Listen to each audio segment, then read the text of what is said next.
여러분들에게 이제 몽골이 약간 낯설 수도 있을 텐데 사실은 재미있는 이야기들이 정말 많거든요. 제가 이제 몽골 역사를 연구한 지 한 30년 됐는데 여러분과 함께 오늘 새롭게 몽골 역사 여행을 떠난다고 하니까 참 긴장이 됩니다. 아유, 30년을 연구하셨는데.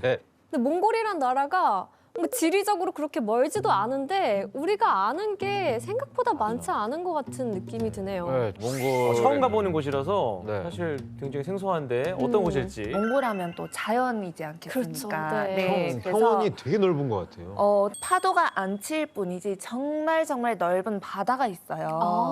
근데 그 바다가 바다는 홉스골이라는 바다인데요. 거기 가면은 밑에까지 너무 정말 맑아가지고 그냥 떠서 먹어도 될 정도로 물이 정말 깨끗한 물이고, 그리고 은하수를 밤에 다 너무 말도 설명을 못 하겠어요. 아, 그냥 네. 펼쳐져 있군요, 은하수가. 그렇습니다. 지금 몽골 얘기를 이렇게 하고 있는데 몽골 하면 딱 떠오르는 분이 좀 있습니다. 오늘 혹시 그분인가요, 그러면? 예, 아마 맞을 겁니다. 바로 오늘의 주인공은 세계 인류사에 엄청난 영향을 끼친 남자이죠. 그리고 지배한 땅만 놓고 보면은 인류 역사상 최고의 갑부라고 불리는 그런 남자입니다. 바로 칭기스칸입니다. 아, 최고의 칭기스칸. 갑부.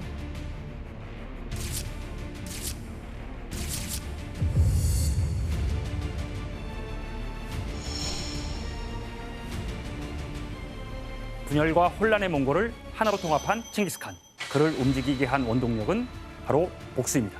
우두머리들을 모조리 죽이고 심지어 어떤 도시는 모두 불태우고 탱크 10만 대 위력의 기병으로 유라시아 전 지역을 석권합니다. 몽골의 침략은 유럽인들에게 엄청난 공포심을 불어넣어줬거든요. 삶아 주겠어요. 어이구. 피해 복수로 세계를 정복한 칭기스칸. 그리고 우리가 몰랐던 그의 뒷이야기를 하나씩 벗겨보려 합니다. 지금 보시는 그림은 칭기스칸의 초상화입니다. 관심 있는 분들은 많이 보셨을 겁니다. 명나라 때 아마도 상상해서 그린 그림일 겁니다. 실물을 보고 그린 건 아닐 텐데 그래도 비슷하게 그렸다고들 합니다. 상상으로 실물이 아니라. 여러분은 이 칭기스칸에 대해서 어떻게 알고 있나요? 학교에서 배웠을 때는 굉장히 넓은 영토를 차지한 위대한 지도자 이렇게 배웠던 것 같아요. 저는 심지어 오늘 칭기스칸이에요? 몽골어로 하게 되면은 징기스칸 이거예요. 칭기스칸 노래 아세요? 몰라요. 그거 아니에요? 칭기스칸. 처음 들어봤어요. 아 진짜요? 이게 몽골에서 나온 몽골 노래가 아니라 아니에요. 독일에서 독일 밴드에서 아, 만든 그렇구나. 노래이고요. 징기스칸이 전 세계를 정복했다 뭐 그런 내용의 노래입니다. 학교에서도 네. 되게 어렸을 때부터 많이 배우겠네요.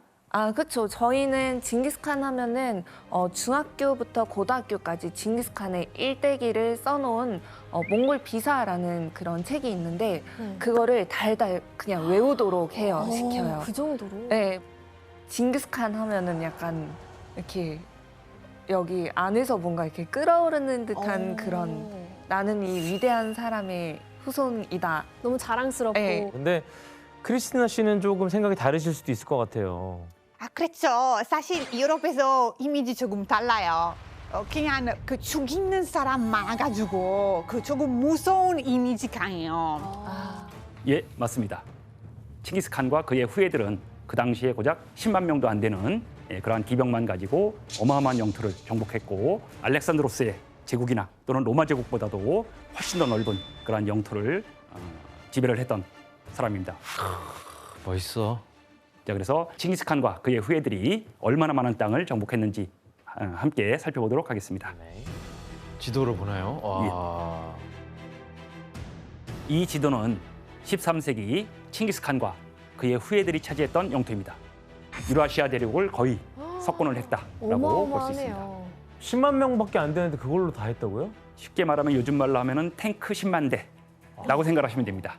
그냥 10만 명이 아니네요. 몽골 제국이 넓은 땅을 정복할 수 있었던 힘의 원천이 무엇일까요? 독수리. 독수리. 독수리 아니에요? 독수리. 헛소리 안 하기로 하셨잖아요. 헛소리요? 헛소리잖아요, 지금. 지금으로 따지면 드론을 쓰는 건데. 독수리 키워가지고 했다고요? 내가 뭐 연구했어? 그냥 또 아무나 얘기해보려서 얘기하는 거니. 누군가 옆에서 이렇게 해줘야죠 자제를. 네. 아니, 그러니까 독수리도 있지 않을까라는 상상을 할 수 있잖아요, 저는. 예, 독수리는 주로 이제 매인데 독수리도 사실은 몽골인들에게 아주 중요한 그러한 동물입니다. 맞았네요. 독수리 유일하게 다룰 수 있는 민족이었다니까. 그렇다면 칭기스칸이 세계를 지배하고자 했던 가장 큰 이유, 그를 움직이게 한 원동력은 바로 복수입니다. 네? 복수. 개인적인 복수와 가족을 괴롭힌 사람들에 대한 복수. 이것이 확대가 되면서 유라시아 대륙 전체를 정복하게 된 첫 번째 단추입니다. 그렇다면 위대한 정복자 칭기스칸의 남달랐던 출생과 성장 과정부터 살펴보겠습니다.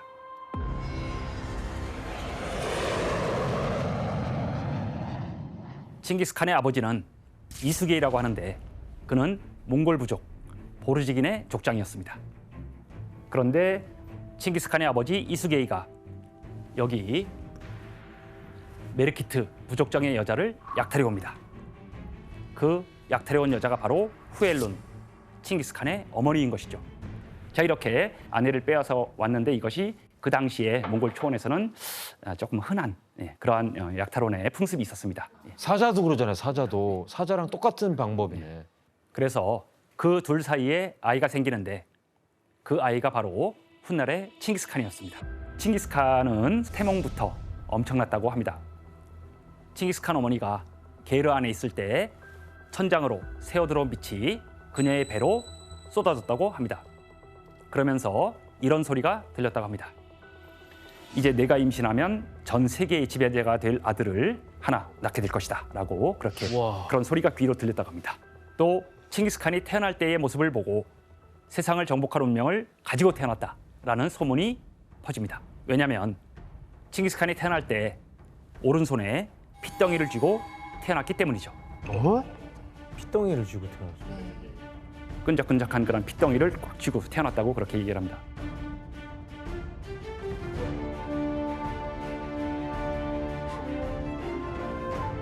몽골에서는 현재도 아기들이 태어날 때 손에 이제 핏덩이가 이렇게 좀 묻어 있거나 쥐고 태어나면은 되게 이제 전사가 태어났다 오, 이런 약간 그런 좋은 의미구나. 징조의 뜻을 갖고 있다고 합니다. 네. 이렇게 대단한 태몽과 징조를 안고 태어난 칭기스칸이지만 몽골 초원의 눈물이라 불리는 시대의 소용돌이에 휘말려 기나긴 고통의 시간을 보내게 됩니다.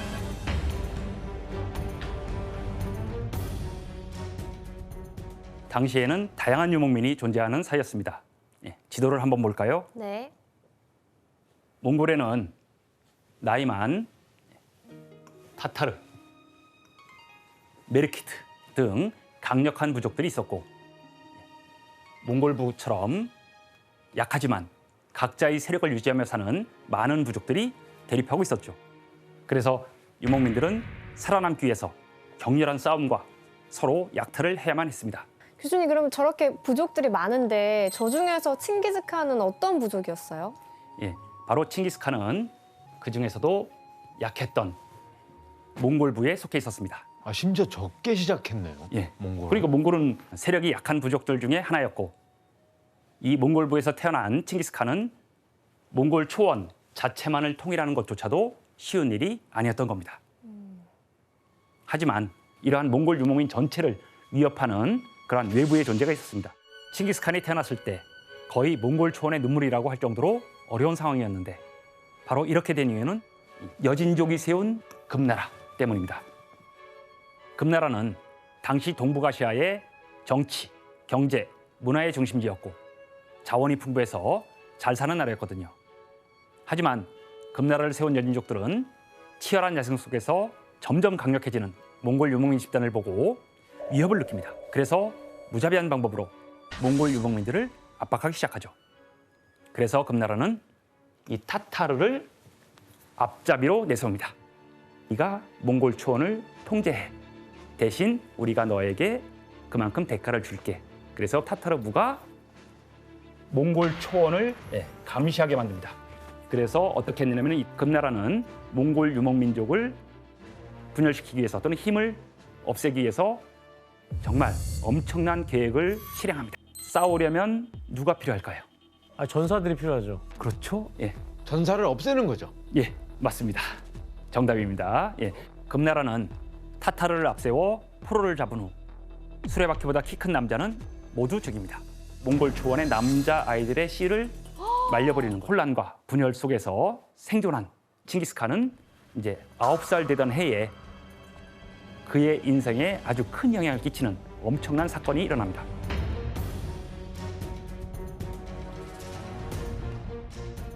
당시 이제 몽골부가 주변으로부터의 견제를 받으면서 연합 세력을 얻기 위해서 가장 필요한 것이 무엇이냐면은 바로 결혼 동맹이었던 거예요.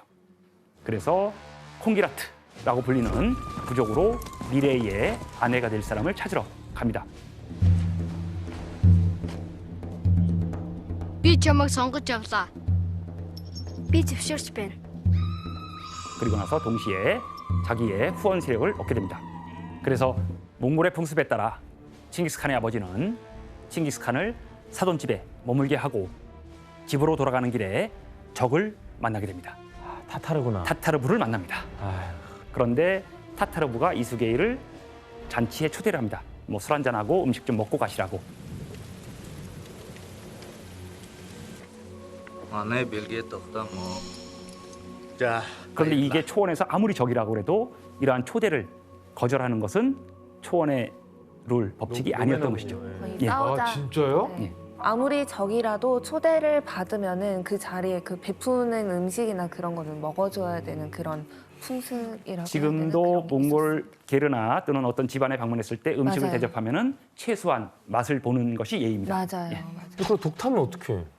예를 들어 독살이라고 하면 술에 독을 타는 경우가 많잖아요. 그래서 여기에 은반지를 껴서 이거를 해서 만약에 반지가 색깔이 변하면은 아 이거는 독술이다 해서 바로 이제 안 먹는 그런. 맞아요. 이런 거 예. 있어가지고 예전에 옛날 계란찜 먹을 때 숟갈 변해가지고 엄마 보고 독 탔냐고. 형이요? 네. 그랬던 적 많아요. 아 네네. 타타르족은 몰래 술에다가 아유. 독을 넣었고 집으로 가는 도중에 몸이 불편해지면서 결국 집에 가서 이제 죽게 됩니다.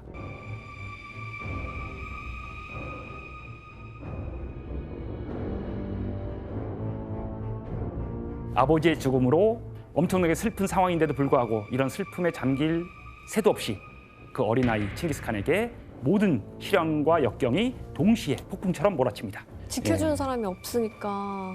가장이 없이 초원에 버려진다는 것은 거의 사망 선고나 다름이 없어요. 아. 더군다나 칭기스칸은 삼촌들과 부족 사람들에게 버림을 받습니다.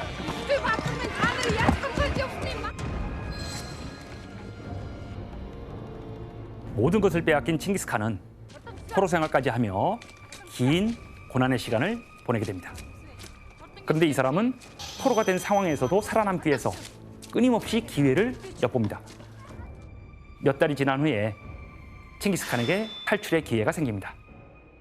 탈출을 하자마자 그의 아내 브루테가 있는 부족으로 찾아가고 힘을 회복하려 노력합니다. 자, 그런데 이렇게 이제 든든한 뒷배를 얻은 다음에 얼마 되지 않아서 칭기스칸에게 큰 위기가 찾아옵니다. 또 왔어. 예. 어떤 위기냐면은 바로 자기 아내 브루테를 메르키투브가 약탈을 해갑니다.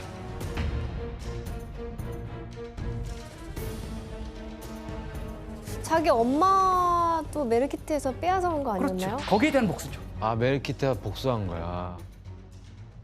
아내를 다시 또 잃게 되었죠. 네. 예, 그래서 자기 아버지의 의형제 케레이트부의 옹칸이라고 하는 사람을 찾아갑니다. 그리고 칭기스칸이 같이 메르키트부를 공격하자. 내 의형제의 아들이 찾아왔으니 내가 네 청을 들어주겠다. 조력자가 있었구나. 태무진과 옹칸 그리고 여기에 태무진의 의형제 한 명이 또 참가를 합니다. 어릴 때부터 태무진과 의형제를 맺었던 자무카. 한번 의연제를 맺게 되면은 끝까지 가는 그런 경우가 있고 지금도 가족 그 바로 다음에 친구. 약간 친구를 되게 의미 있게 그런 생각하는 그런 부분이 있죠. 되게 의리를 중시하는구나. 칭기스칸과 자무카의 의형제 네. 맹세를 잘 기억을 해두세요. 네. 예. 자, 이렇게 해서 칭기스칸은 이제 옹칸과 자무카의 도움을 받아서 메르키트부를 공격을 합니다.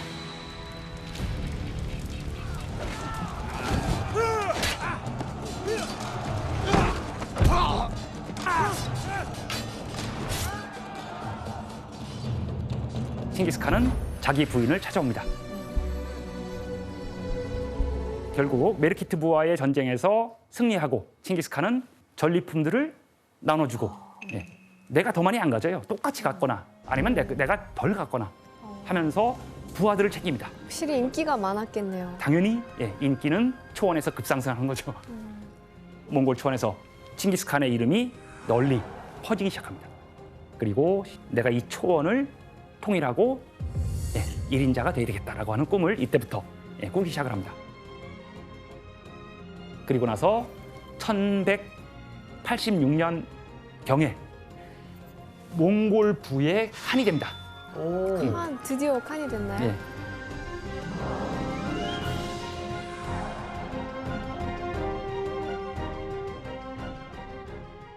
그런데 칭기스칸이 이제 칸이 됐다는 그러한 소문이 돌자 의형제였던 자무카가 묘하죠, 느낌이. 질투하나? 그 의형제가 오래 못 가겠는데요.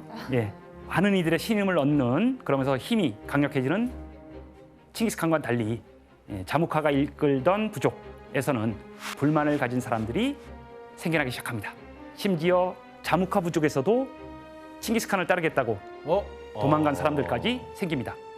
결국 자무카는 자기 부하들이 자기를 버리고 떠나는 배신을 보면서 아주 분노에 휩싸이게 되죠.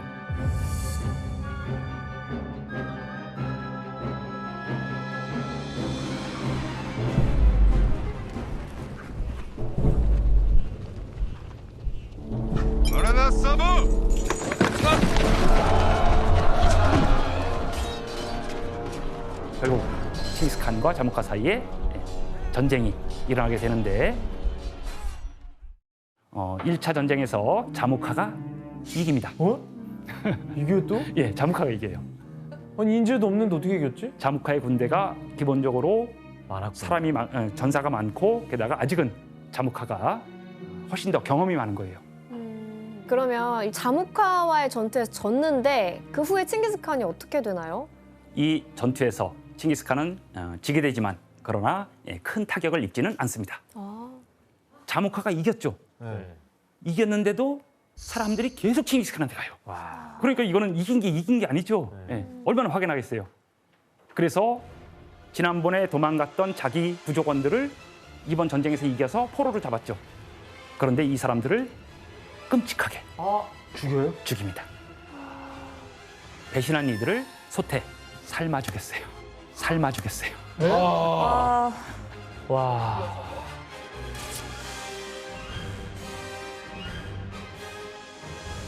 물을 끓여서 예, 그 사람들을 소태 집어던져서 예, 그 뜨거운 물 그냥 살짝 닿기만 해도 초원에서도 이런 방식의 처벌은 정말 드문 일이었죠. 이 사람에게 충성을 할 사람이 많아지겠어요? 아니면 마음을 접는 사람이 많아지겠어요? 나도 언제 삶아질지 모르는 거. 맞습니다. 예. 두렵고 그래서 자무카는 내부에서조차 인기와 신뢰에 큰 타격을 입게 됩니다. 자, 이렇게 되면서 이제 칭기스칸이 몽골부를 통합해 나가면서 세력을 확장을 합니다. 이렇게 되니까 어떻게 되겠어요? 주변에 있는 세력들이 가만히 놔둘 수가 없죠. 또다시 자무카 세력과 두 번째 또 대결이 벌어지게 됩니다.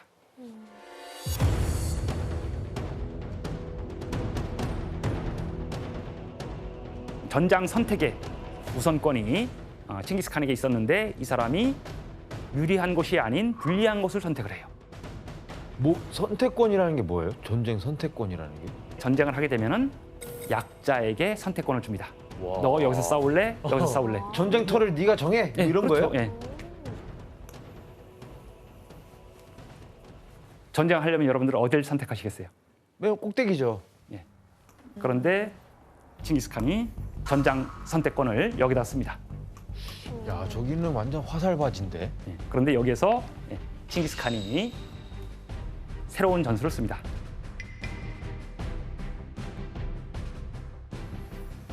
이 산을 불태우나? 아니요, 사방을 다 막아버립니다. 포위를 해버려요. 먹을 것도 없고 무기도 떨어지면은 고립이죠. 지구전으로 공급이 가면서 안 되는구나. 자무카의 군대는 어떤 지원도 받을 수가 없게 되었고 결국 이 1201년 쿠이텐 전투에서 칭기스칸에게 지게 됩니다. 이후에 나이만으로 도망을 갔어요. 칭기스칸의 몽골부는 세력을 확장하면서 나이만 키레이트 타타르의 버금가는 세력으로 성장을 합니다. 자, 이제 타타르. 역시 타타르입니다. 빠릅니다. 예, 바로 타타를 쳐요? 오히려? 쳐야죠. 저희 복수해야지.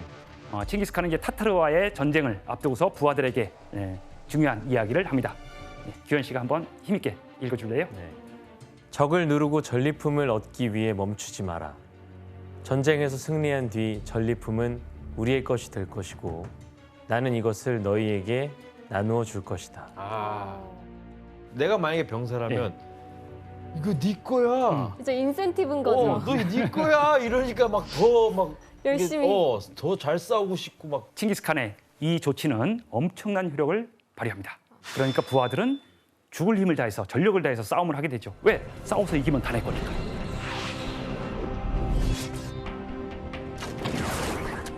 결국 1202년 타타르와의 전쟁에서 몽골부가 승리를 거둡니다. 그리고 자무카와의 결투에 타타르를 물리친 칭기스칸이 키레이트마저도 복속을 시킵니다. 특히 패배한 후에 자신의 편이 되지 않겠다고 선언하는 사람들에게는 철저하게 파멸을 시킵니다. 네. 성인들을 완전히 멸족을 시켜야지 복수당할 위험에서 벗어날 수 있다는 것을 이미 체험을 했던 것이죠. 자, 이렇게 해서 이제 칭기스칸이 이 나이만과의 전쟁에 이를 갈고 있었어요. 왜냐하면은 자기의 의형됐던 자무카가 패하면서 나이만으로 도망을 갔어요. 그런데 몽골부는 사실 수적 열세였기 때문에 칭기스칸이 또 기발한 아이디어를 냅니다. 여기서 문제를 내겠습니다. 네. 긴장되네요. 예, 맞춰보세요. 칭기스칸이 자신의 군대 숫자가 더 많아 보이게 하기 위해서 쓴 방법은 무엇일까요?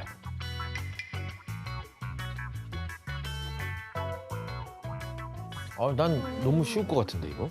해보세요. 정답 허수아비 아니야 허수아비?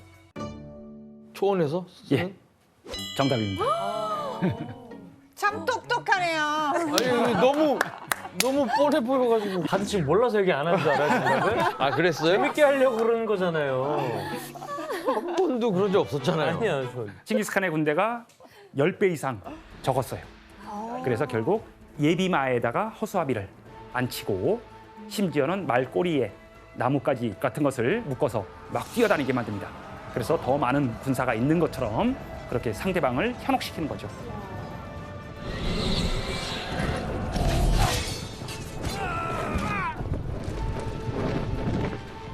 그래서 당시 나이만의 처지가 사실은 별로 나아질 기미가 없고 몽골부에게 이길 수 없다는 것을 알고서는 자무카가 나이만부에서 또 탈출을 합니다. 그런데 부하들이 자무카를 끌고 몽골부로 데리고 갑니다. 포로로.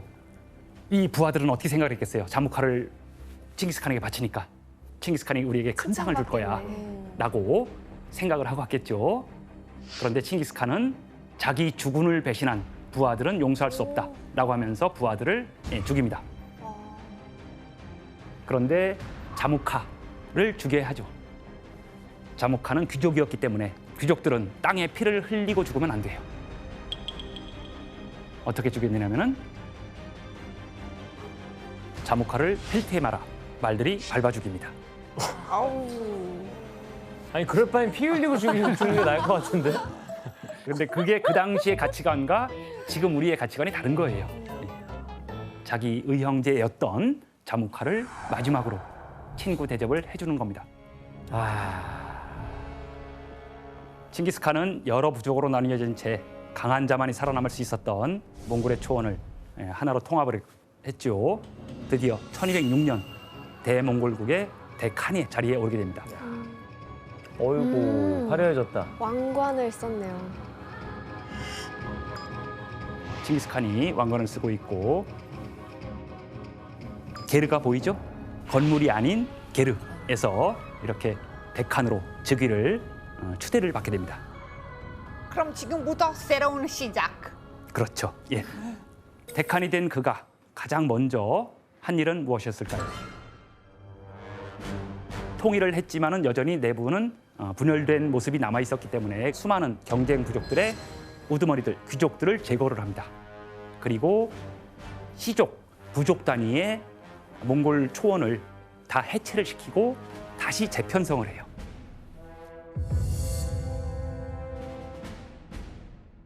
그래서 제일 먼저 15살부터 65세, 70세까지 현역입니다. 현역이라고요? 전쟁이 일어나면은 15살부터 남자들은 65세, 70세까지 다 전쟁에 참여를 해야 돼요. 전쟁을 하고 정복 전쟁을 하면은 들어오는 게 많죠. 전리품을 받을 수 예, 있죠. 그리고 몽골 유목민으로서 전쟁에 참여한다는 것은 그 당시에 남자로서의 영광스러운 프라이드. 일이구나. 자부심이 있는 거죠. 아주 무지런한 군인이었나 봐요. 예, 맞습니다. 아주 부지런하게 들려요. 원래 몽골의 군사제도는 오래전부터 전해져 내려오던 그런 규율을 따르고 있었는데요. 예, 한번 칠판에 띄워주실까요? 유목민의 군대는 그래서 10호제가 기본입니다. 10호, 100호, 1000호, 만호. 10명이 있으면은 한 개 분대인 거죠. 그리고 10명인 분대가 10개가 있으면은 그러면 100명이 되죠. 예, 그리고 100호가 또 10개가 있으면은 1000호가 됩니다. 그리고 이 1000호가 또 대여섯 개 되면은 만호가 돼요. 그래서 한 6, 7천 명 정도라고 실제 군대를 보면 됩니다. 만호장, 1000호장, 100호장까지는 칭기스칸이 직접 임명을 해요. 칭기스칸에게 모든 권력이 집중되는 중앙 집권적인 그러한 시스템을 만듭니다. 한 번 투맨은 뭐 계속 투맨이에요? 아니면 어떻게 돼요? 안 되죠. 칭기스칸은 10명을 통솔해서 작전을 성공적으로 수행할 수 있는 사람은 1000명, 10,000명을 맡길 수 있다고 이야기했습니다. 즉 10호장에서 능력을 발휘하면 100호장도 될 수 있고 1000호장도 될 수 있고 만호장도 될 수 있다라고 하는 모든 문을 열어놓습니다. 능력만 있으면. 예.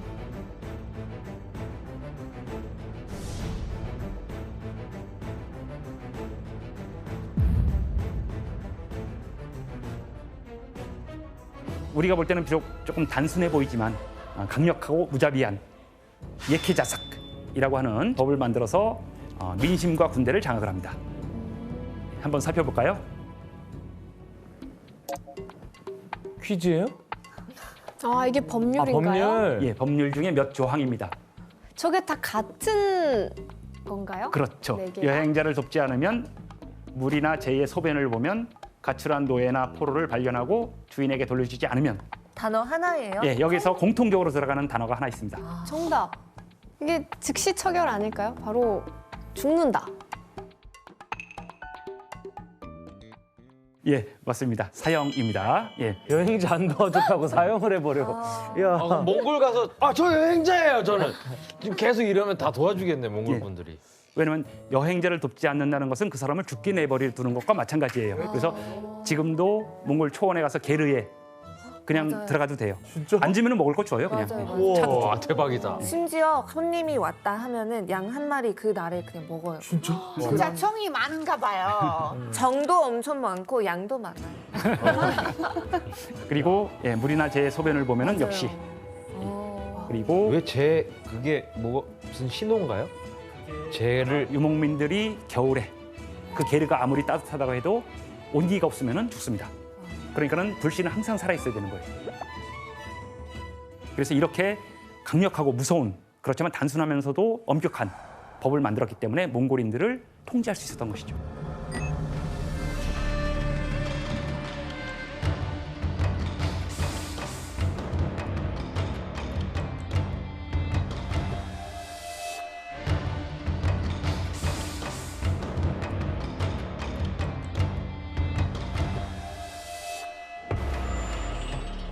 칭기스칸은 분열된 유목민을 몽골 제국으로 통합한 다음 정복 전쟁에 나섭니다.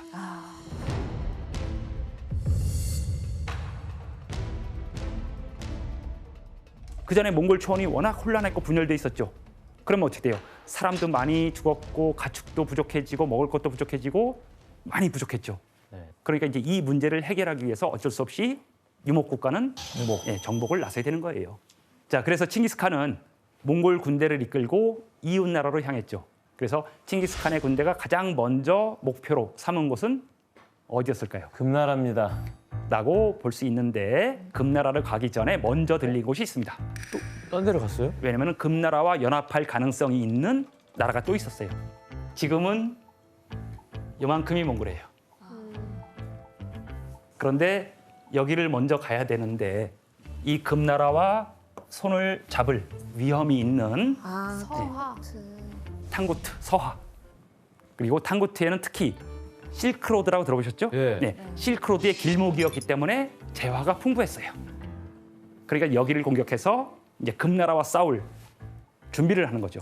그래서 결국 이 탕구트는 칭기스칸에게 항복을 할 수밖에 없죠. 왜? 이길 수가 없었으니까.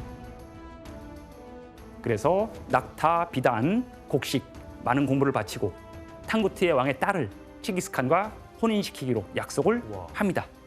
서하, 서요까지 점령한 칭기스칸은 드디어 본격적으로 금나라와 전쟁을 시작합니다. 당시에 금나라는 여러분들이 생각하는 것보다 훨씬 강력한 나라였어요. 정주 농경도 알죠, 초원의 유목 사회도 알죠, 심지어 수렵, 어로까지 복합 경제를 가지고 있던 나라예요. 그리고 중국의 화북 지역을 차지하면서 엄청난 세금을 거두면서 강력한 나라로 금나라는 비교할 수 없이 부유한 나라였기 때문에 금나라를 정복하는 순간 아시아에서 이 지역에서 탑에 오르는 거죠. 이제는 근데 복수가 아니네요. 예, 이제는 복수를 넘어서서 동아시아에서 패자가 되는 것이 꿈이 커진 거죠. 이제 욕심이 생겼어요. 예, 맞습니다. 9만에서 한 12만 정도의 정예병을 탱크 9만 대, 10만 대, 12만 대가 간다고 생각해 보세요. 엄청난 속도로 두두두두거리면서 초원이 땅이 울리면서 오면은 쓰러집니다.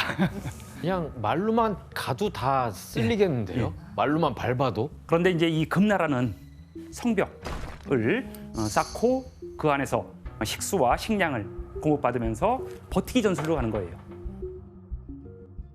그래서 칭기스칸이 새로운 전술을 씁니다.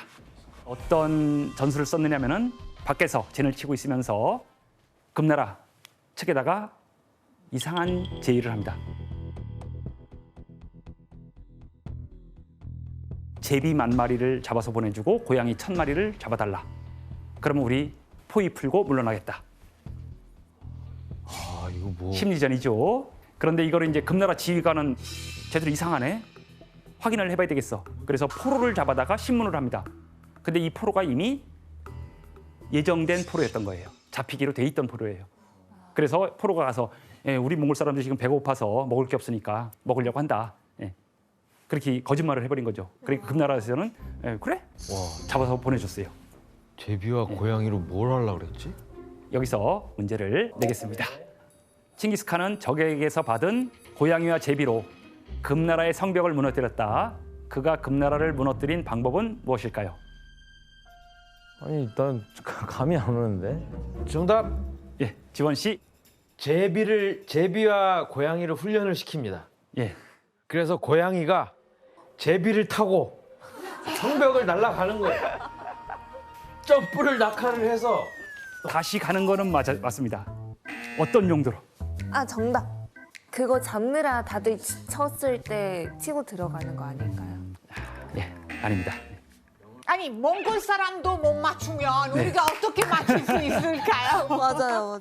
제비와 고양이에게 공통적으로 있는 것. 꼬리. 예, 자, 꼬리까지 나왔습니다. 정답. 꼬리에 불 같은 걸 붙여가지고 보내요. 예, 정답입니다. 아. 헝겊을 묶어서 불을 붙여서 고양이와 제비를 놔주면 어떻게 되느냐면은 이 고양이와 제비가 귀소 본능이 있기 때문에 다시 자기 집으로 날라 들어가고 성벽을 넘어서 들어갑니다. 그럼 어떻게 되겠어요? 금나라 성 안에 있는 불바다가 되겠구나. 불바다가 되는 거죠. 아니 그걸 어떻게 알았대? 그러니까 그 동물의 습성을 이용했네요. 귀소 근데 본능을. 가는 동안 안 타고 그냥 계속 예, 유지가 그 정도로 이제 기름을 바르거나 해서 오랫동안 불이 붙어 있을 수 있게 이게 이제 뭐 역사 기록이 나오는 거니까. 몽골군은 제비와 고양이의 습성을 이용해 금나라 성안을 불바다로 만든 다음 높은 성벽을 뚫고 금나라의 항복을 받아냅니다.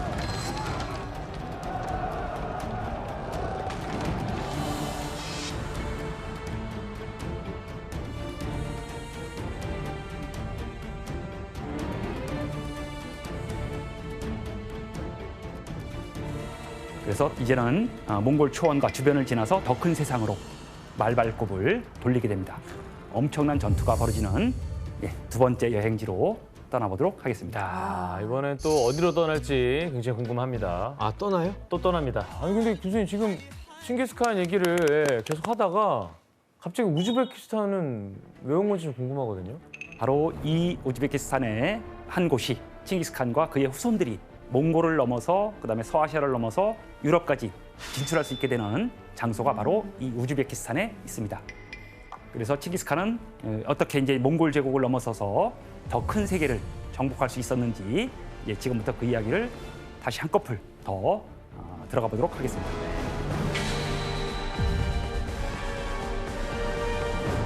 자, 이제 칭기스칸이 금나라와 전쟁을 하면서 주변 국가의 정보들도 계속 소홀히 하지 않고 정보를 수집했어요. 금나라가 문화적, 경제적으로 강대국이었다면은 군사적으로 몽골과 비슷하게 성장하는 또 한 나라가 이 우즈베키스탄에 탄생을 한 거예요. 바로 호레즘 왕국이라고 부릅니다. 호레즘. 호레즘? 혹시 여러분들 수학에서 알고리즘, 예. 네. 그게 바로 알콰리즘이 이렇게 돼요. 콰리즘 사람이 만든 수학이에요. 그게 영어로 들어가서 알고리즘이 되고 이런 수학뿐만 아니라 정치, 경제, 문화까지 발달한 나라가 바로 호레즘입니다. 그럼 영어로 들어가요. 거기서 나온 알키리, 거구나. 호레즘 사람들이 대부분 무슬림들이에요. 이슬람을 믿는 사람들이. 옛날에 아마 여러분들이 생목인이라고 배웠을 거예요. 생목인. 그래서 잘못 배울 때는 눈에 색깔 있는 사람이라고 배웠는데 원래는 다양한 사람이란 뜻이에요, 그냥. 특히 수공업에 능하고 또 장사에 능해요. 그래서 먼 거리를 이동하면서 실크로드 교역을 담당을 했던 사람들이죠. 동서양이 만나는 교차로에 딱 위치하고 있거든요. 실크로드의 길목에 있는 거죠.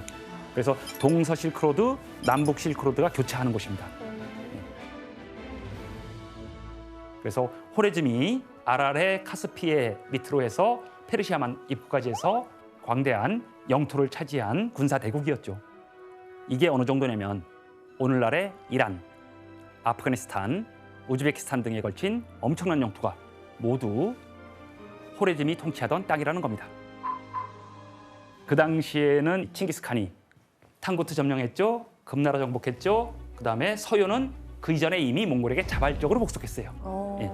왜냐면은 알거든요. 뭐 싸워봐야. 유목민들이 통합되면은 우리가 목표라는 걸 알아요. 그러니까 밟히기 전에 먼저 우리가 너희들에게 세금을 바치겠다. 그러나 우리를 보호해달라. 그럼 저 호레즘을 정복하면 이제 유럽으로 갈 수 있는 거네요? 그렇죠. 발판이 되는 거죠, 여기가.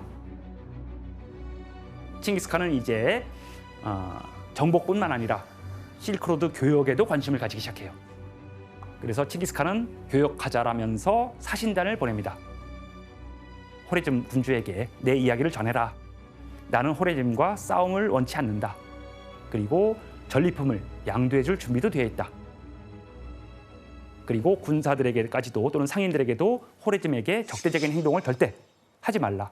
평화롭게 교역하면서 필요한 것들을 서로 주고받자라고 보냈죠. 와. 그런데 사실 그건 표면적입니다. 아, 실제로는 숨은 뜻이 있었죠. 호레즘 왕국의 군사력이 강력하다는 정보를 입수한 칭기스칸이 싸움을 피하고 사신단을 통해 교역 정보만 가져가려던 속셈이었죠. 그런데 여기에서 이 호레즘의 무하마드 샤 왕도 칭기스칸의 그 속뜻을 간파한 거예요. 그래서 어떻게 했느냐면은 사절단을 몰살을 시킵니다. 와. 사절단을 몰살을 시킵니다. 와. 가지고 온 선물을 다 몰수를 해버려요. 한번 해보자 이거죠. 네, 그렇죠. 왜냐면 여기도 군사 대국인데 네. 몽골의 사신을 죽인 것은 사실은 전쟁 선포예요. 그러니까는 몽골에서 다시 한번 네가 잘못했다고 한 번만 하면은 내가 군대를 일으키지 않을게. 그런데 그 사신단을 또 죽입니다. 예. 예. 결국 이제 끝까지 가보자는 거죠. 이젠 가야죠. 복수. 드디어 호레즘으로 1218년에 출발합니다. 1218년이면 거의 이제 50대 아닌가요? 60 가까이 된 거죠. 네. 그러면 몽골인들로서는 나이가 너무 많죠. 많은 거죠. 그럼에도 불구하고 칭기스칸은 어쨌든 전쟁에 현역으로 참여를 하는 거죠. 칭기스칸의 몽골군은 기본적으로 세 갈래로 나뉘어 진군했기 때문에 동시에 여러 곳을 또는 세 갈래가 만나서 동시에 한 곳을 공격하기로 했습니다. 그런데 사실 호레즘이 칭기스칸의 그 공격을 한판한 거예요. 그때 어떤 전술을 썼느냐면은 버티기 전술로 가는 거예요. 그런데 여기에서 몽골 군대가 금나라 투석기에 돌 수십 발, 수백 발, 수천 발을 동시에 달려버리는 거죠. 그리고 선전, 홍보, 심리전을 이용을 해서 누구라도 항복을 하면은 그의 처자식과 집안 사람들을 살려줄 것이다. 그런데 만약 항복하지 않으면 처자식은 물론 모든 친족을 다 몰살시킬 것이다. 공포심을 불어넣는 거예요. 그래서 그냥 아예 싸울 의지가 없게끔 만드는 거죠. 호레즘의 많은 지역들은 칭기스칸에게 자발적으로 복속하는 곳도 많이 생깁니다. 왜냐면 살아야 되니까. 항복한 지역은 약속대로 목숨을 살려주지만 반대로 항복하지 않은 도시에서는 초토화시켜버려요. 지금의 투르크메니스탄 지역 메르브, 아프가니스탄 지역 헤라트, 이란 지역의 니샤프루 등의 도시에서는 엄청난 사람들을 학살합니다. 특히 니샤프루 지역에서는 칭기스칸의 사위가 먼저 공격에 나섰거든요. 그런데 도시의 외곽에서 싸우다가 목숨을 잃게 됩니다. 이에 분노한 칭기스칸의 아들 톨루이가 도시를 급습해서 함락시키고 그 도시에서 살아 숨쉬는 모든 것들을 학살해버립니다. 모두 불태우고 시민들은 물론이고 개와 고양이까지 모조리 죽였다고 합니다. 사실은 이슬람 측의 역사 기록에는 100만 명 단위로 죽였다고 기록이 나옵니다. 그리고 칭기스칸은 호레즘에 보낸 자신의 사신들을 처형했던 인물 이난축에게도 아주 호된 복수를 합니다. 바로 눈과 귀에 뜨겁게 녹인 은을 부어 죽이는 벌을 내리게 됩니다.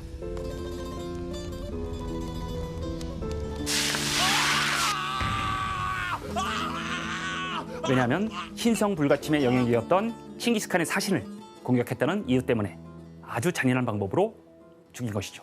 너무 무섭다. 그리고 칭기스칸이 쳐들어갔을 때 호레즘의 왕이었던 술탄 무하마드 샤는 칭기스칸과 몽골군의 기세에 눌려 이미 도망가 버렸습니다. 그런데 칭기스칸이 자신의 부하들에게 무하마드 샤를 끝까지 쫓아가서 잡아오라고 명령을 합니다. 결국 칭기스칸의 부하 장군들이 무하마드 샤를 잡기 위해 3,000km 이상 추격을 합니다. 그런데 여기에서 몽골군을 피해 도망갔지만 무하마드 샤는 카스피의 작은 섬에서 결국 굶주림에 폐렴까지 걸려서 죽게 됩니다. 몽골군은 호레즘의 왕을 추격하면서 조지아를 비롯해 러시아 남쪽까지 진격하게 됩니다. 그런데 여기에서 몽골군이 러시아 군대와 격돌하는 상황이 벌어지게 되는 것이죠.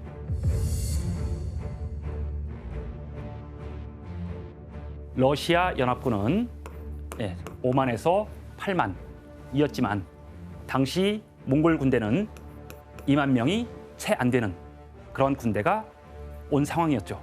이 전투가 바로 몽골군과 유럽군의 첫 번째 결투, 칼카강의 전투입니다.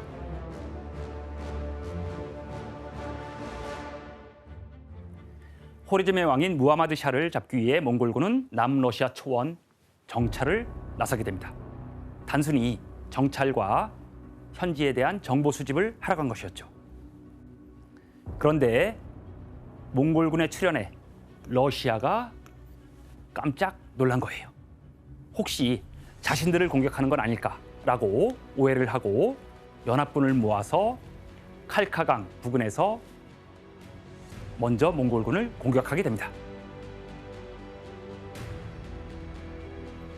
그런데 몽골군은 이미 전쟁에 특화돼 온 사람들이죠.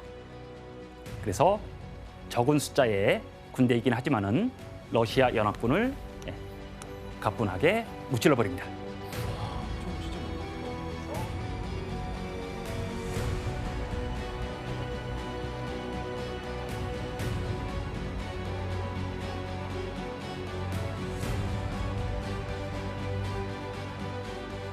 이때 몽골군의 승리로 인해서 유럽 대륙 전역에 칭기스칸의 몽골군에 대한 소문이 퍼지게 되고 최강의 군대인 몽골군에 대한 두려움이 유럽에서 싹트기 시작합니다.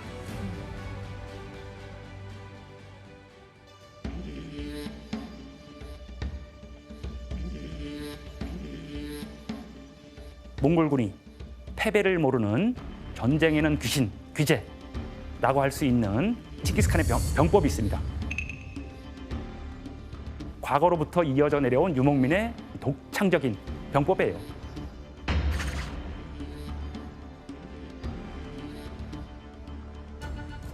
이 몽골 군대는 오랜 시간 동안 말에서 생활을 해왔죠. 어릴 때부터.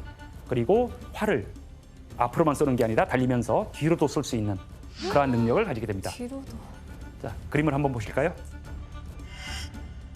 진짜 뒤로 쏘네요. 와. 너무 신기하다. 대단하십니다. 와. 말이 없으면 삶이 아니었죠. 초원을 다닐 수가 없잖아요.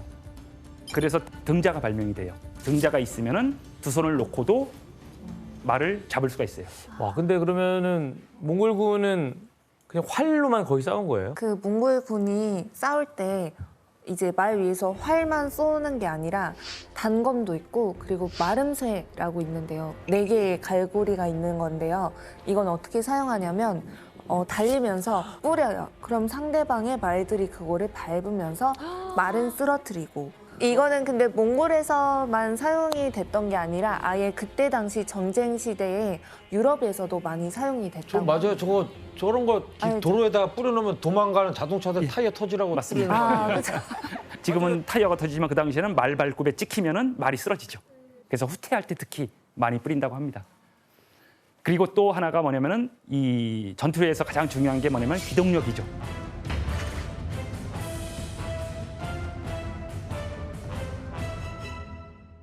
우리가 전쟁이라고 생각을 하면 항상 보급 부대가 생각이 나죠.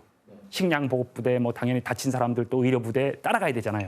그런데 몽골에서는 보급 부대가 필요가 없는 것이죠. 필요가 없다고요? 예, 자기 말 안장에 또는 말 안장 옆에 주머니에 육포 또는 안장 밑에 고기를 깔아버립니다.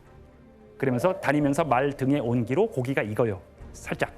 심지어는 뭐 생으로도 먹으니까. 어쨌든 이동하면서 간단하게 계속 먹어야 될 거 아니에요? 맞아요. 우리가 그 아는 햄버거 안에 들어있는 패티 있잖아요. 네. 고기요? 그 고기 패티도 몽골군이 먹던 타타르 스테이크에서 유래가 됐대요. 그러니까 아까 교수님이 말씀하신 것처럼 뭐 소고기나 양고기 덩어리를 잘라가지고 그 안장 밑에 넣어 다녔는데 그게 이제 패티처럼 지디겨지고 익으면서 숙성이 되는 거죠. 네, 패티가 됐다고 해요. 그리고 또 몽골군들은 내가 타는 말 이외에도 예비말을 같이 데리고 다닙니다. 한 서너 마리에서 대여섯 마리까지. 말이 그만큼 많나 봐요. 예. 그래서 몽골인들은 단기 승부를 보지 않고 계속 치고 빠집니다. 그리고 말이 지친 기색이 보이면 바로 말에서 내리고 다른 말을 타면 되는 것이고, 그럼 저쪽 말이 달려오다가 지쳐요. 그럼 그때 다시 역습하는 거죠. 말 탄 몽골인 한 명이 예비말까지 포함을 해서 하나의 움직이는 군대인 거죠. 그리고 그들이 전쟁에서 잘 싸울 수 있었던 또 다른 이유는 강력한 법입니다. 군사들이 유대감을 가지고 목숨을 바쳐 싸울 수밖에 없는 법을 만든 것이죠.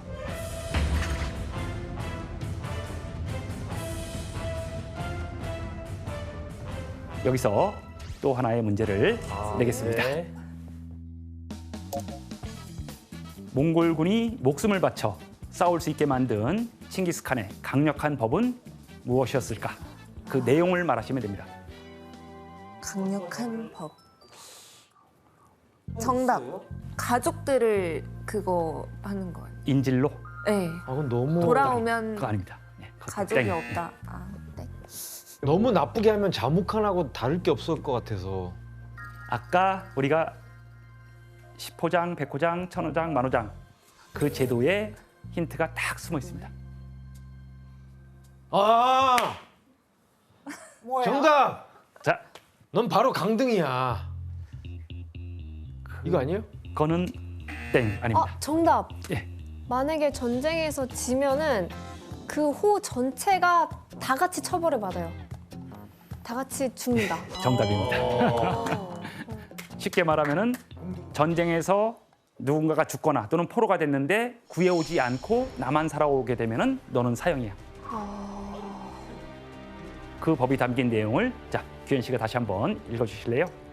전투 중 한 명이 도망가면 부대원 10명을, 10명이 도망가면 부대원 100명을 처형한다. 전투를 할 때 999명이 모두 쓰러지고 한 사람만 살아왔을 경우 설사 그 자가 승리를 거두고 돌아왔다 할지라도 그는 전우들과 같이 남아있지 못했기 때문에 처형된다. 와, 되게 혹독하다 이거. 와, 무섭다. 계속 그렇게 결속력을 나 혼자 싸우는 게 아니다. 내가 다른 땅에서 죽어도 언젠가는 내 가족 옆으로 돌아갈 수 있다는 희망을 주는 거예요. 그치, 그래야지 이제 사람들이 그렇게 뭐랄까 더 파이팅 있게 싸울 것 같아. 네. 칭기스칸은 적군일지라도 신뢰를 지킨 자에게는 상을 주고 아군일지라도 배신한 사람은 징벌을 합니다. 그리고 모든 군사들을 지휘관과 군사들을 동등하게 대하고 지휘관들조차 병사들을 함부로 대할 수 없게 만들어요. 그러니까 그 당시에 이미 몽골 군대는 완전히 열린 그러한 사회, 열린 군대가 된 거죠. 이렇게 강력한 군대로 서방 국가들을 정벌하고 돌아온 칭기스칸에게 꼭 처리해야 할 일이 생깁니다. 지난번에 항복했던 이 탕구트가 호레즘 정복 전쟁에 군사를 안 보냈어요. 아까 항복했잖아요. 네. 그러면 군사를 보내는 게 원칙입니다. 그래서 결국 26년에 탕구트 원정을 떠납니다. 또 가요. 1년 쉬고 바로. 이거 가만히 냅뒀더니 이거 안 되겠네 그럼요. 하면서 그런데 바로 이 탕구트의 반란을 진압하던 칭기스칸에게 엄청난 시련이 닥쳐오게 됩니다. 바로 이 칭기스칸이 서하 반란을 진압하다가 말에서 떨어져서 다칩니다. 말에서 떨어져서 다칩니다. 탕구트 원정에 직접 참전한 칭기스칸이 전투용 말이 부족하다는 이야기를 듣고 직접 야생마포에게 나서게 됩니다. 그런데 놀란 야생말이 칭기스칸에게 돌진하게 되고 이에 칭기스칸이 말에서 떨어지게 됩니다. 그리고 결국 다치면서 그다음에 고열에 시달리고 결국은 자신의 죽음을 이제 직감을 하게 되죠. 이때 이제 칭기스칸의 나이가 이미 60살이 넘었거든요. 그래서 칭기스칸은 이제 후계자를 지목하고 유언을 남깁니다. 자, 제가 여기서 문제 하나를 내겠습니다. 네. 칭기스칸이 죽기 전에 자기 옆을 지키던 아들들, 후계자들에게 어떤 유언을 남겼을까요? 정답. 예, 뭐 후계자들한테 너가 다음 징기스칸이다. 징기스칸은 영원하다라는 느낌에서 네가 다음 징기스칸이다. 이렇게. 땡입니다. 정답. 예, 규현 씨. 정답. 예, 규현 씨. 내가 죽으면 이제 주변에 이제 나에게 내 위세에 굴복하던 이 다른 나라들이 반란을 일으킬 수 있다. 내 죽음을 알리지 말라. 이순신 형님. 규현 씨가 정답입니다. 규현 씨가 정답입니다. 아, 내 죽음을 알리지 마라. 예, 맞습니다. 야, 누가 몰라서 안 맞춰? 왜냐면 그렇게 바로 맞추면 어떡하냐. 너. 난 아닌 줄 칭기스칸은 알았지. 내 죽음을 비밀로 하라. 칭기스칸이 남긴 유언대로 칭기스칸의 죽음과 그다음에 그가 묻힌 장소는 철저히 비밀에 붙여져요. 와. 왜 칭기스칸의 무덤을 아무도 모르게 정말 칭기스칸의 무덤을 표식을 안 한 이유. 잘못될 수도 있잖아요. 무덤을 누군가가 파헤칠 수가 있는 거죠. 예. 그것을 미연에 방지해 버리는 거예요. 왜냐하면 칭기스칸은 그 당시부터 어쨌든 적이 신적인 많았으니까. 그러한 존재였고 몽골인들에게는 보호해야 되는 존재였기 때문에 그래서 칭기스칸의 시신을 묻을 때에도 비밀이 새어나가지 않도록 무덤을 건설했던 인부들마저도 1000명 정도를 다 죽여버립니다. 어이구.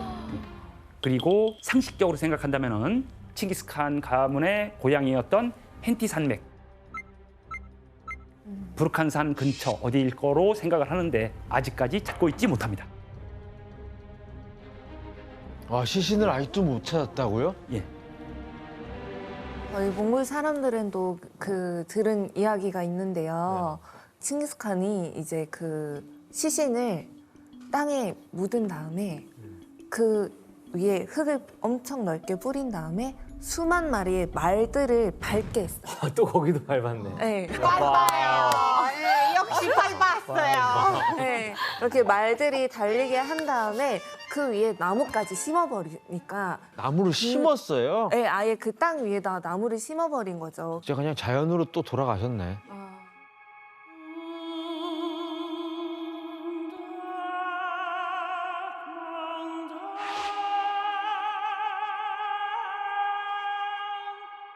평생 몽골 제국을 위해 싸운 칭기스칸. 그는 자신의 죽음조차 비밀로 하면서 영원히 잠들게 됩니다. 자, 이렇게 이제 칭기스칸이 죽고 칭기스칸의 아들이 4명이 있었는데 그 중에서 3번째 우구데이라고 하는 사람이 2번째 군주가 됩니다. 말과 칼로 그리고 화살로 전 세계를 누빈 칸의 후예들, 그 시작을 칭기스칸이 시작했다면은 이제 아시아를 넘어서 동유럽, 서양까지 제국의 영토를 넓힌 거는 바로 우구데이 때부터 시작을 합니다. 아, 그러면 징기스칸 때가 아니네요. 예. 그래서 세계 정복으로 나아간 것은 사실은 칭기스칸이 아닙니다. 칭기스칸의 자식들이에요. 예. 1229년 우구데이가 대칸이 되면서 동시다발적으로 전쟁을 합니다. 그래서 어떻게 되냐면은 한쪽에서는 고려를 침략하고 한쪽에서는 자기 아들들과 또 조카들을 보내서 러시아, 동유럽, 원정까지 보내요. 아니 그럼 몽골만 너무 피곤한 거 아니에요? 피곤하죠. 근데 그럼에도 불구하고 싸움이 돼? 싸움을 해야지 영토를 유지할 수 있고 그다음에 몽골의 영향력을 키울 수가 있고 최종 목적은 몽골의 상품 교역이 잘 이루어질 수 있도록 만드는 것이 시스템을 만들어 놓는 게 몽골의 목표예요. 와. 그래서 아니, 우구데이 때부터는 이 멀리 있던 서유럽, 유럽도 이제 본격적으로 위협을 느끼기 시작하죠. 바로 이때 온 유럽을 공포에 떨게 한 그러한 전투가 벌어집니다. 바로 그 전투가 뭐냐면은 몽골군과 폴란드를 비롯한 동유럽 연합군이 맞붙은 리그니츠 전투입니다. 당시 우구데이는 자기 아들 구육과 자기 장조카였던 바투를 총사령관으로 이 동유럽 러시아 원정을 보냈어요.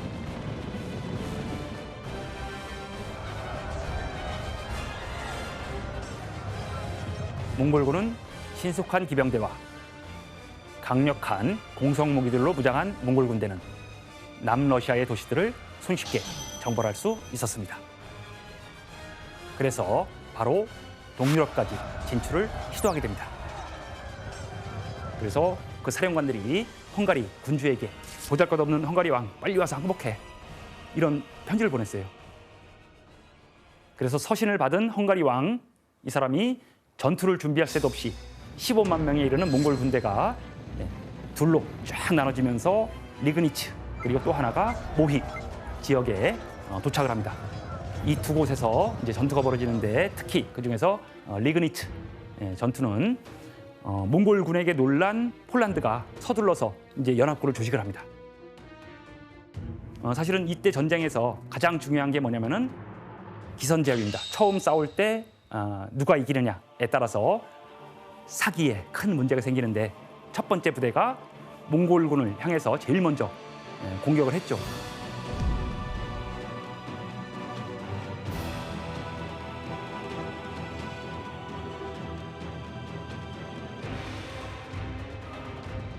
이때 이제 몽골 군대 기병들이 막 말에서 떨어지고 죽고 그러자 유럽 군사들이 더 저돌적으로 공격을 하면서 결국 몽골 군대는 꽁문을 빼면서 도망가는 거죠. 그러니까 유럽 기사들은 무서운 기세로 이제 도망치는 몽골군을 추격을 하는 거죠. 그런데 여기에서 이진까지 몽골 군대를 같이 쫓아간 거예요. 이게 사실은 스키타이, 흉노 이래의 유목민들의 고전적인 전술이죠. 약하게 보이고 도망가는 거예요. 그럼 어떻게 돼요? 적군이 와 하면서 쫓아오는 거죠. 적을 속인 다음에 이제는 도망가면서 뒤를 돌아서 아까 봤던 파르티안 샷을 뒤돌려 쏘기를 합니다. 이때 몽골 군대는 그 화살 촉에다가 독까지 발라서 비처럼 화살 수십 발, 수백 발, 수천 발을 동시에 날려버리는 거죠. 이렇게 되니까 어떻게 되겠어요? 쫓아오던 헝가리와 폴란드 연합군들이 다 쓰러지는 거죠. 그 당시에 이러한 연합군과 몽골 군대의 전투 장면이 있는 그림을 잠깐 보실까요?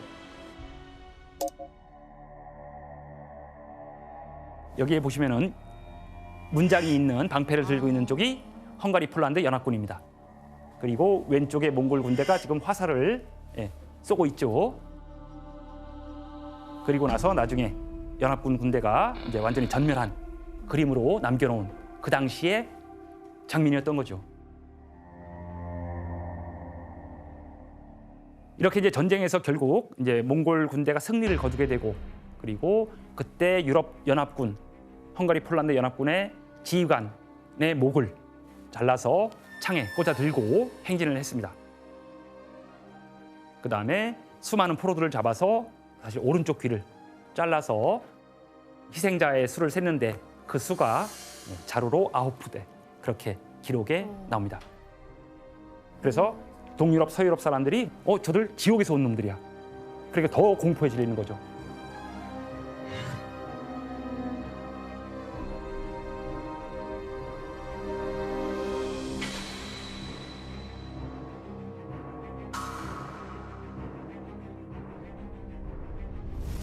그런데 이때 아주 이상한 일이 벌어지게 됩니다. 갑자기 몽골 군대가 철수하기 시작합니다. 계속된 승리를 이어가던 몽골군은 오늘날 오스트리아 빈 지역까지 갔다가 돌연 모든 전투를 접고 퇴각하기 시작합니다. 왜냐하면 바로 1241년 12월에 두 번째 칸, 대칸인 우구데이가 사망합니다. 오, 빨리 돌아가셨네. 자기 아버지는 거의 60세 중반이 돼서 죽었는데 이 사람은 40대 초반에 죽게 됩니다. 그게 이제 거의 다 과음이라고 보시면 돼요. 자, 어쨌든 이렇게 해서 우구데이가 죽은 이후에 그 아들인 구육이 칸이 되고, 그다음에 칭기스칸의 막내 아들 톨루이의 아들이 대칸이 됩니다. 그리고 1260년에 쿠빌라이, 그 동생인 쿠빌라이가 몽골 제국의 5번째 대칸으로 즉위를 합니다. 그래서 우리는 그 사람을 원세조라고 배웠던 그 사람이 바로 쿠빌라이 세칭칸입니다. 그래서 이제 쿠빌라이는 결국 1279년에 남송을 정복하면서 중국 영토 전체를 장악을 했는데, 이제 딱 50년 동안 오늘날 본다면은 중국, 그리고 러시아 일부, 우크라이나, 이라크, 이란, 카자흐스탄, 우즈베키스탄, 독일의 일부, 폴란드, 헝가리, 동유럽까지 여기가 다 그냥 편하게 말하면 몽골 제국의 영토가 된 거죠. 아니 이렇게만 보면 무슨 지구의 반 같아요. 우리나라 비교해 보면은 진짜 아니 저 크기면 네. 지구 반이에요. 신대륙 빼고는 지금 다 거의 몽골로 보면 돼요. 이 당시에는 뭐 신대륙을 잘 몰랐으니까, 어마어마하네요.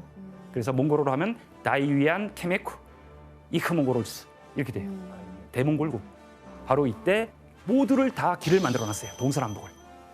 바로 이 시기에 여러분들이 이제 다 알고 있을 바로 마르코 폴로라고 하는 사람이 쿠빌라이 때 몽골 제국으로 오게 되죠.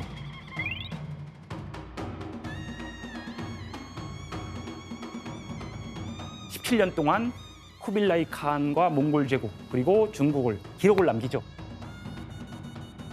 마르코 폴로 베네치아에서 왔던 분인데 조금 그 많이도 배우고 쿠빌라이 칸도에서 같이 몇 년 살면서 그때 다시 이태리 들어와가지고 책 썼어요. 그 책이 바로 우리가 동방견문록이라고 알고 있는 세계의 기술이에요. 원래는 세계의 기술인데 우리가 이제 동방견문록이라고 이미 번역돼서 알고 있기 때문에. 그런데 어떻게 그렇게 멀리 떨어진 이탈리아에서 중국까지 올 수 있었을까? 다 그 루트를 닦아놔서 그런 거 아니에요? 예, 맞습니다. 실크로드를 몽골인들이 다 연결을 했어요. 그게 이제 교통과 통신 네트워크를 다 연결을 시켰어요. 지금으로 말하면은 다 지하철을 깐 거예요. 그러니까 실크로드를 다 관리하는 거죠. 개방을 했네 예. 그냥. 그리고 없으면 못 사는 말을 이용해서 새로운 시스템을 만들어냅니다. 물론 그 이전에도 일부 있었지만 광범위하고 지속적이고 체계적인 역참을 만든 것은 우구데이 칸 때 처음이에요. 이 역참이라고 하는 게 뭐냐면 과거에 국가의 명령이나 그다음에 공문서를 전달하고 외국 사신을 맞이하고 전송하고 접대하는 이러한 모든 일을 위해서 마련된 호텔 시스템이지, 체인 시스템이에요. 바로 이 역참에서 많이 사용하고 있는 단어가 만들어집니다. 야참. 그건 아니고요. 바로 한참이란 단어입니다. 아, 역참이라고 그랬죠? 그 참이 여기에 있고 여기에 있어요. 여기서부터 여기까지가 한참이에요. 아, 한참 가야 된다. 예, 한참 그런 가야 된다. 말이구나. 그래서 지금도 여러분들이 혹시 북경역에 가면은 북경역이라고 안 쓰여 있습니다. 베이징 짠이라고 써 있죠. 그래요? 참으로 써 있어요. 그게 바로 역참할 때 참자예요. 몽골어의 잠이라고 하는 단어가 한자로 들어간 거예요. 그리고 원래 몽골 사람들은 다민족, 다부족 국가예요. 그래서 여러 민족들, 여러 지역에 대한 기존 권력들의 정치적인 권위, 또 그들의 문화, 습속, 언어를 모두 인정을 해줍니다. 또 종교 문제가 없었어요. 모든 종교를 다 공인했으니까 우와, 진짜요? 억지로 바꾼다고 바꿔줄 수 있는 게 아니에요. 그러니까 그냥 인정해주고 나한테 복속만 인정을 해. 그리고 세금만 조금만 내. 예. 그래서 결국은 13, 14세기에 유라시아는 동쪽 끝에 한반도부터 시작해서 서쪽 끝에 지중해 세계까지 다양한 언어와 문자를 통해서 상호, 소통, 교류를 하게 됩니다. 그래야지 어떻게 돼요? 대여행의 시대라고 불립니다. 이 끝에서 저 끝까지 동시에 한 사람이 가는 거예요. 뭐 어떻게 보면 칭기즈칸 덕분에 글로벌 시대가 열렸다고 볼 수도 있겠네요. 그렇다고 볼 수 있습니다. 예. 그래서 지금까지 이제 우리는 칭기스칸을 야만적인 정복자 그리고 피해 군주라고만 알고 있었는데 사실 그는 굉장히 합리적이고 그다음에 민주적인 정치를 추구했던 사람이었죠. 그리고 실제로 그랬고 적들에게는 공포의 대상이었지만 나중에 세계사에 끼친 영향은 긍정적인 면도 있고 부정적인 면도 있다. 우리가 그래서 조금 더 객관적으로 역사를 또 인물을 평가하면 좋겠다라고 하는 것이 오늘 강의의 요점입니다.